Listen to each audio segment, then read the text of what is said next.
আমরা এই যে নতুন যে যেটা টাস্ক ফোর্স বলি বা ব্যাংক কমিশন বলি, যেটাই করি না কেন সেটার অধীনে সেটাকে আমরা করব এবং সেটার মধ্যে all options on the table. মার্জারও হতে পারে, লিকুইডেশন হতে পারে, বা রিক্যাপিটালাইজেশন হতে পারে, নতুন ওনারশিপ আসতে পারে, সবই আসবে এর মধ্যে এবং সবগুলি হয়তো থাকবে এলিমেন্টস অফ দ্যাট। এখন পর্যন্ত 6টা বোর্ড আমরা পুনর্গঠন করেছি, আরও কয়েকটা হয়তো করতে হবে সামনে।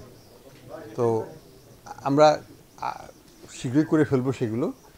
এগুলো জাস্ট এটাকে মোটাকে স্টেবিলাইজেশন, জাস্ট একটু ঠেকা দিয়ে রাখা,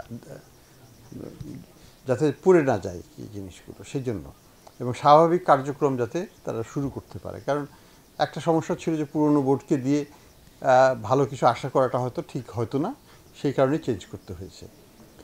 তো যাই হোক, এই পর্বটা শেষ হয়ে যাবে খুব শীঘ্রই।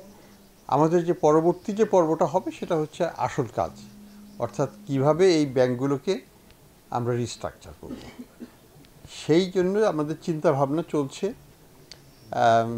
এটা কোন মডেলে করব, কিভাবে করলে ভালো হয়, কাদেরকে কাছ থেকে আমরা সহযোগিতা পেতে পারি।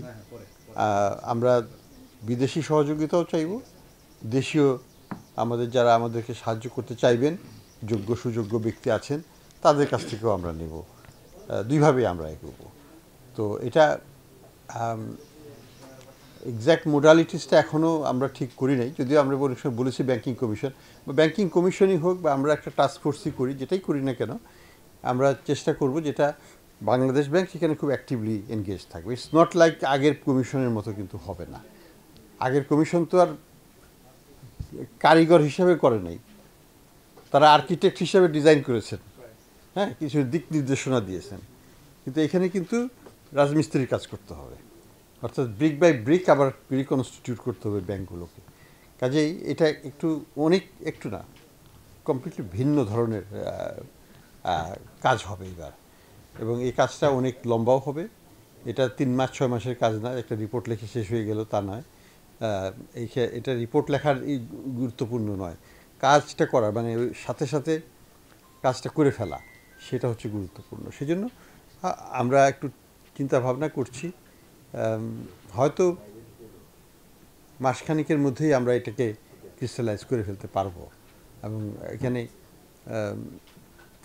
আমরা বিদেশি সাহায্য নিব, টেকনিক্যাল অ্যাসিস্ট্যান্ট যাদের ইন্টারন্যাশনাল এক্সপিরিয়েন্সটা আছে এই ধরনের ব্যাংকের যে ক্রাইসিস, সেই ক্রাইসিসটা কীভাবে তারা অন্যান্য দেশ কীভাবে মোকাবেলা করছে সেটা আমরা শ্রীলঙ্কার এক্সপিরিয়েন্সটাও দেখছি, তারা কীভাবে রিকনস্টিটিউট করেছে সেটাও আমরা দেখছি, সেখান থেকে হয়তো শিক্ষণীয় কিছু আছে। তো দেখা যাক, every step you learn, every step you কিছুটা মডিফাই করতে হবে আমাদেরকে, কিছুটা আমরা খুব ফ্লেক্সিবল ওয়েতে আগাবো। কোনোটাই একটা রিজিড স্ট্রাকচারে সরকারের যেভাবে হয় সেইভাবে হয়তো হবে না। এটা অ্যাজ উই গো অন আমরা ইন্ডাক্ট করতে করতে যাব, আবার যার কাজ শেষ হয়ে যাবে সে হয়তো চলেও যাবে, সেইভাবেই হবে আশা করি। তো দেখা যাক, এখন পর্যন্ত এক্স্যাক্ট মোডাস অপারেন্ডি যেটাকে আমরা বলি, অর্থাৎ কার্যপ্রণালীটা আমরা এখনও ঠিক করিনি বা চিন্তা ভাবনা হচ্ছে।